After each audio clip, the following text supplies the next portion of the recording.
Masarap talaga kapag may kasama kang girlfriend. May kausap ka, may ka-holding hands, may ka-date, may ka-good morning at good night. May nag-aalala sa'yo, may nagtatanong kung kumain ka na ba, kung okay ka pa ba. Pero wag ka, single ako. Wala akong ka-chat tuwing gabi, wala akong ka-video call bago matulog, wala akong ka-date tuwing weekend, pero alam mo kung ano meron ako. May kasama akong negosyo. Habang yung iba busy maghintay ng reply, ako busy mag-aaral kung paano kumita.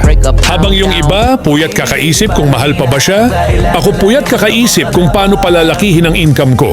Hindi ako nasasaktan kapag hindi nag-message ang negosyo ko kasi alam ko kapag inalagaan mo siya, babawi siya sa tamang panahon. Ang girlfriend pwedeng umalis, pwedeng magbago, pwedeng magsabing ayoko na. Pero ang negosyong pinaghirapan mo, kahit mahirap sa umpisa, kahit maliit ang kita sa simula, kapag tinuloy-tuloy mo, sasamahan ka niya hanggang dulo.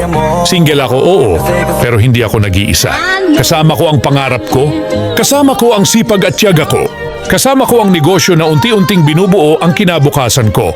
Habang yung iba masaya sa love story, ako masaya sa success story na unti-unti kong sinusulat.